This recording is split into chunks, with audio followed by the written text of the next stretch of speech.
You are most welcome in physics in easy way. मित्रों, physics in easy वे में आपका बहुत बहुत स्वागत है। सबसे पहले तो मैं आपको धन्यवाद देना चाहता हूं कि आप हमारे वीडियो क्लिप को बड़े शिद्दत के साथ देख रहे हैं, उससे लाभ उठा रहे हैं और हमारे वीडियो क्लिप की प्रशंसा भी कर रहे हैं, उसको लाइक भी कर रहे हैं। तो हमारे हौसला अफजाई के लिए आप सभी लोगों को बहुत बहुत धन्यवाद। जैसा कि आप जानते हैं कि इस समय हम 12th फिजिक्स में दूसरी इकाई शुरू कर दिए हैं, जिसमें चैप्टर का नाम है विद्युत धारा का चुंबकीय प्रभाव एवं गतिमान आवेश। तो इस चैप्टर में हमने पिछले वीडियो क्लिप में आपको विद्युत धारा के चुंबकीय प्रभाव के विषय में बताया और इस चुंबकीय प्रभाव के संदर्भ में बायो-सेवर्ट का नियम क्या था उसको हमने बताया कि यदि किसी चालक में विद्युत धारा प्रवाहित की जाती है तो उसके चारों तरफ चुंबकीय क्षेत्र उत्पन्न हो जाता है। ये विद्युत धारा का चुंबकीय प्रभाव रहा और इस चुंबकीय क्षेत्र की तीव्रता के संदर्भ में बायो एवं सेवर्ट ने जो नियम दिया वो था B equal to μ0 upon 4 pi into I into D L into sine theta by R square. यहाँ पर आई चालक में प्रवाहित हो रही धारा की तीव्रता है, डी एल चालक खंड की लंबाई है, साइन थीटा चालक खंड एवं जिस बिंदु पर चुंबकीय क्षेत्र की तीव्रता ज्ञात करनी है उस बिंदु से मिलाने वाली रेखा के बीच का कोण का ज्या है और आर चालक खंड से उस बिंदु की दूरी है। तो यह हमारा किसी बिंदु पर चुंबकीय क्षेत्र की तीव्रता के लिए फॉर्मूला रहा। यहाँ पर अगर हम संकेत को देखें तो ये चालक खंड की लंबाई dl और इस बिंदु P पर चुंबकीय क्षेत्र की तीव्रता निकालनी है तो इस चालक खंड से बिंदु P की दूरी r है और चालक खंड को बिंदु P से मिलाने वाली रेखा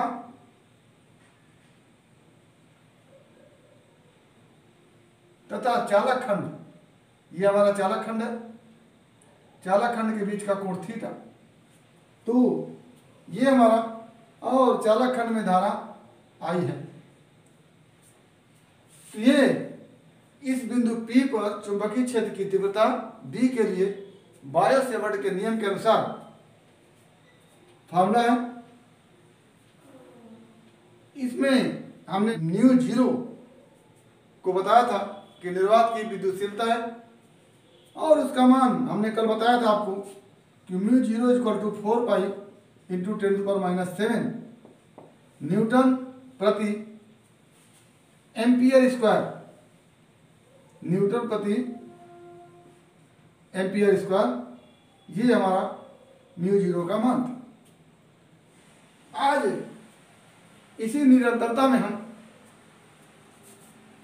μ0 निर्वात की चुंबकशीलता एवं अपसाइलन 0 निर्वात की विद्युतशीलता में जो संबंध है उसको देखेंगे।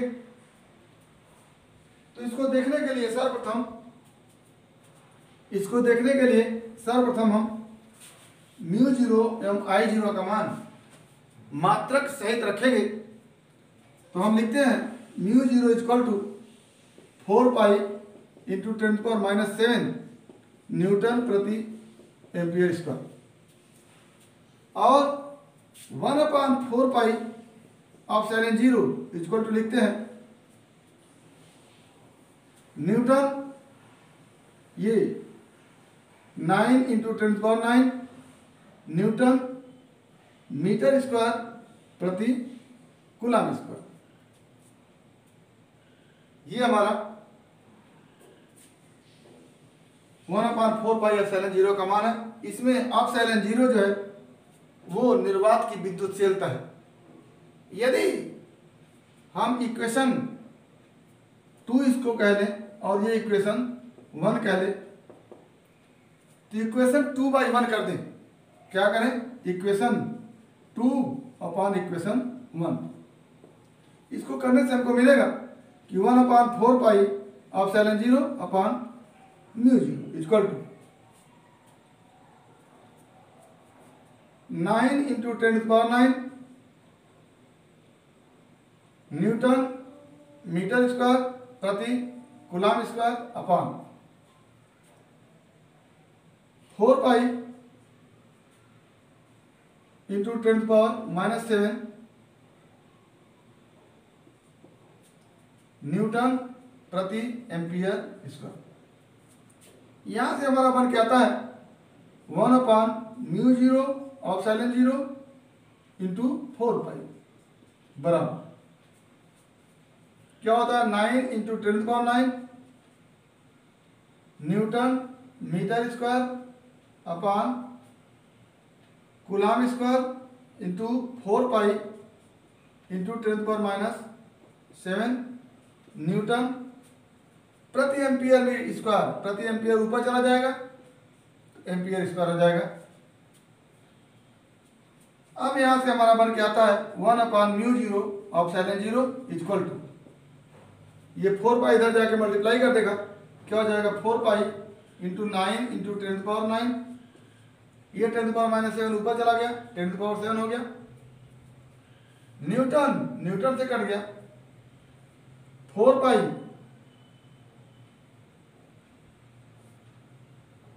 अपॉन यहां से होगा 4 पाई इंटू सी स्क्वायर 4 पाई से करिए और यहां से बचा एम्पियर स्क्वायर और metre square.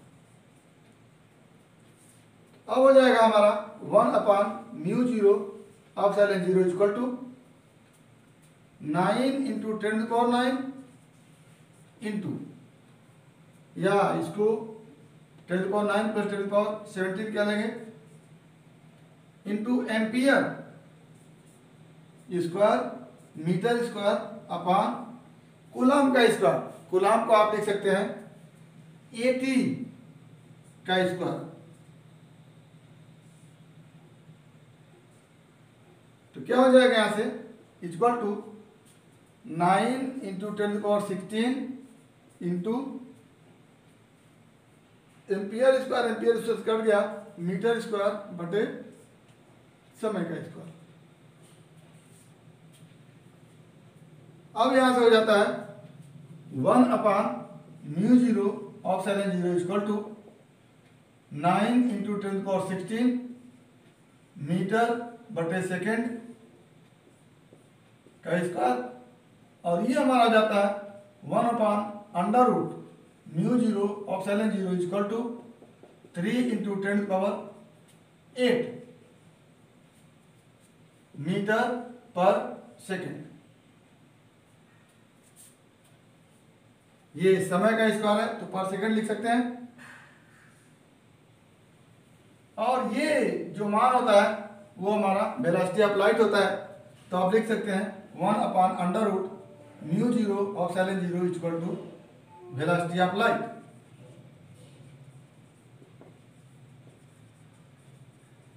Velocity of light या 1 upon mu 0 epsilon 0 1 upon under root mu 0 epsilon 0 equal to सी।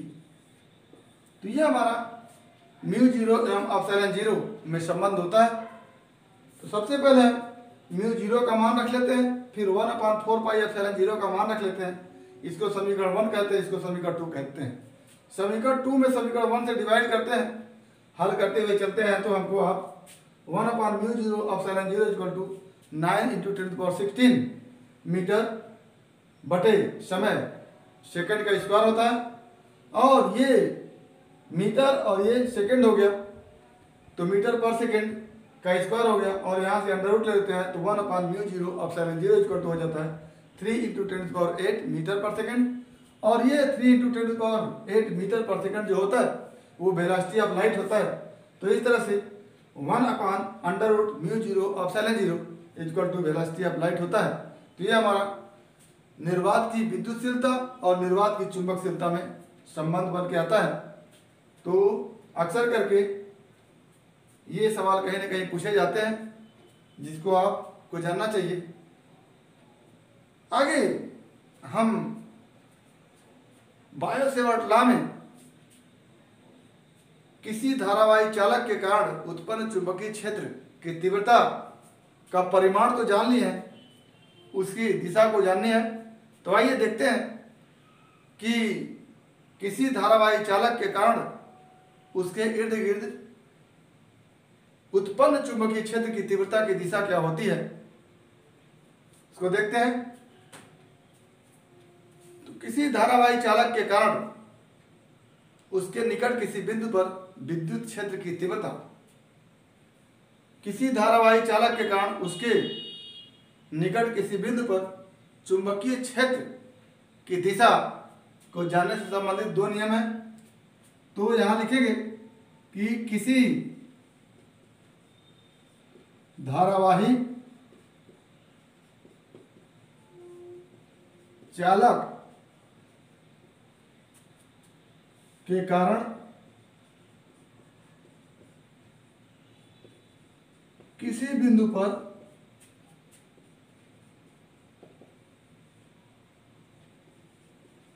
उत्पन्न चुंबकीय क्षेत्र की दिशा संबंधी नियम, दिशा संबंधी नियम। जो पहला नियम है वो है दाएं हाथ के हथेली का नियम। दाएं हाथ के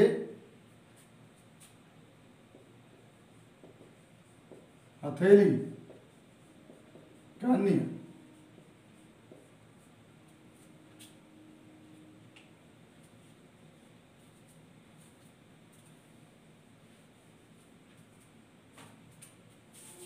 बिंदु पर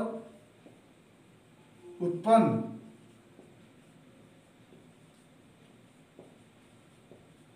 चुंबकीय क्षेत्र की दिशा संबंधी नियम। तो पहला नियम है दाएं हाथ के हथेली का नियम।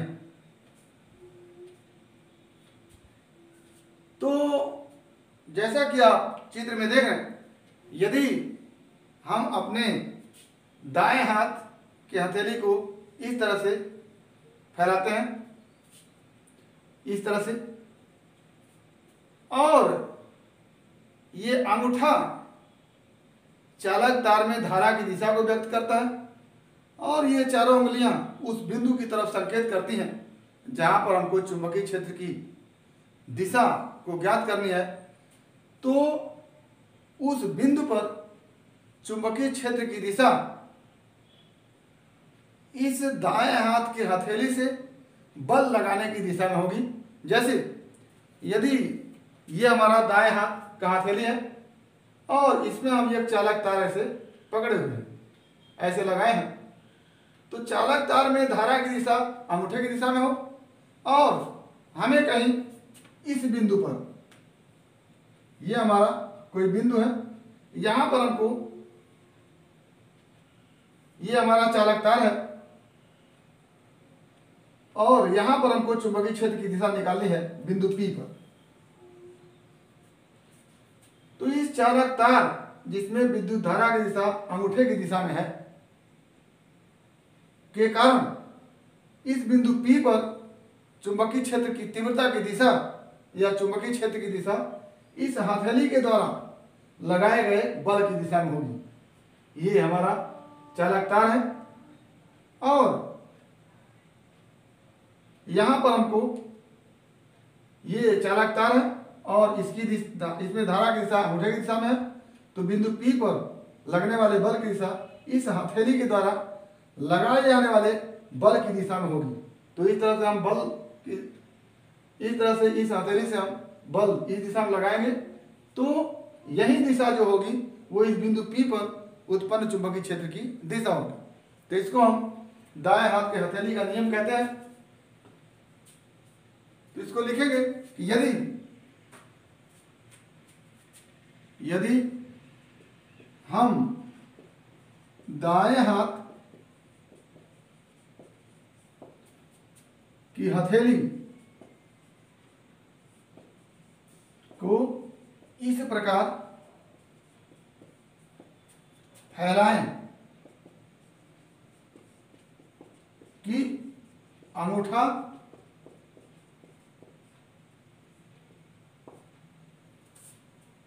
धारावाही चालक में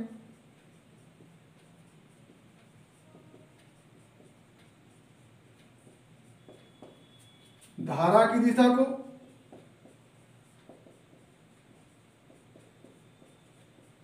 और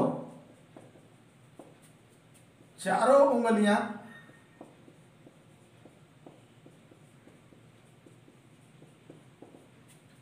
उस बिंदु की ओर हो जहां चुंबकीय क्षेत्र की दिशा ज्ञात करनी हो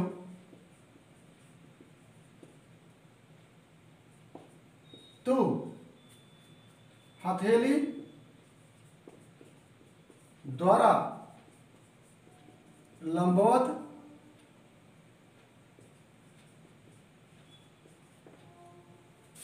बल लगाने की दिशा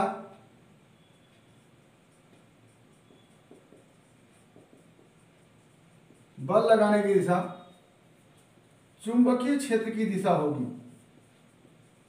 चुंबकीय क्षेत्र की दिशा होगी। ये हमारा दाएं हाथ की हथेली का नियम है कि यदि हम दाएं हाथ की हथेली को इस तरह से फैलाएं कि अंगूठा विद्युत धारा की दिशा को और ये चारों अंगुलियां उस बिंदु की ओर संकेत करती हों जहां हमको चुंबकीय क्षेत्र की दिशा ज्ञात करनी है, तो इस हथेली के द्वारा लंबवत लगाए गए बल की दिशा जो होगी वहीं उस बिंदु पर चुंबकीय क्षेत्र की दिशा होगी, जैसा कि आपको चित्र में दिखाया गया।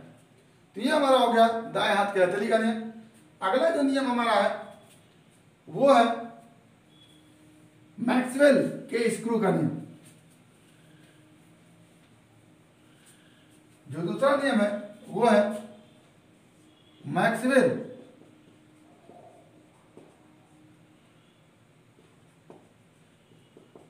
के पेच का नियम।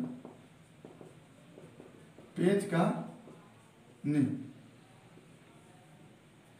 तो मैक्सवेल ने किसी बिंदु पर चुंबकीय क्षेत्र की दिशा को बताने के लिए अपना पेच का नियम दिया। उन्होंने बताया कि यदि हम अपने हाथ से पेचकस को पकड़ें और पेचकस को कसने के लिए हम घुमावें तो पेच के नोक के आगे बढ़ने की दिशा जो होगी, यदि वो धारा की दिशा हो तो हमारे अंगूठे के घूमने की दिशा जो होगी वो दिशा जो होगी वो चुंबकीय बल रेखा की दिशा होगी। तो जैसा कि चित्र में दिखाया गया है कि एक पेच है, इस हाथ से पकड़ा गया है और पेच को कसने के लिए घुमाया जा रहा है, तो पेच का नोक ऊपर की ओर जाएगा, आगे की ओर बढ़ेगा। तो यदि चालक तार में धारा की दिशा पेच के आगे बढ़ने की दिशा में हो तो इस पेच को कसने के लिए हमारा अंगूठा जिस दिशा में घूमता है वही जो दिशा होगी वो चुंबकीय बल रेखा की दिशा होगी। तो ये हमारा अगर एक पेच हो इस तरह से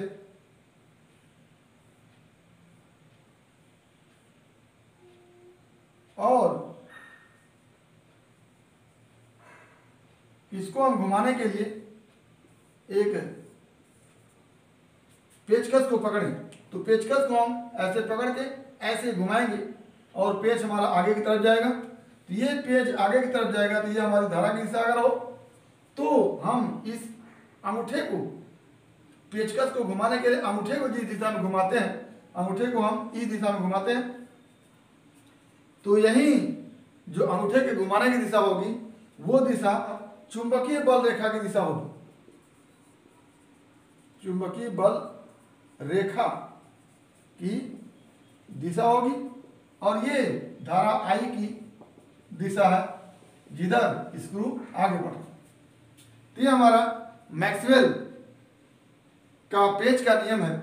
अब इस किसी भी बल रेखा पर, किसी भी चुंबकीय बल रेखा पर यदि हम स्पर्श रेखा खींचे तो वो स्पर्श रेखा उस बिंदु पर चुंबकीय क्षेत्र की दिशा को प्रदर्शित करता है। तो मैक्सवेल ने अपने पेच के नियम में चुंबकीय बल रेखाओं की दिशा को बताया और चुंबकीय बल रेखाओं पर स्पर्श रेखा खींचकर हम उस बिंदु पर चुंबकीय क्षेत्र की दिशा को ज्ञात कर सकते हैं। तो इस तरह से हमारे दो नियम हैं। तो मैक्सवेल के नियम को हम कैसे लिखेंगे कि यदि हम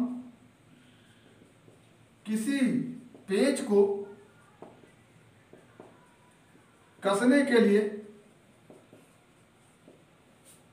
पेचकस स्क्रूड्राइवर को दाएं हाथ से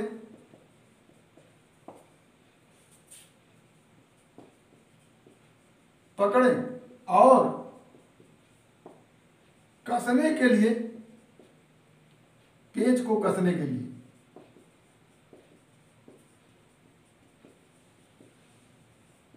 घुमाएं, यदि पेच के आगे बढ़ने की दिशा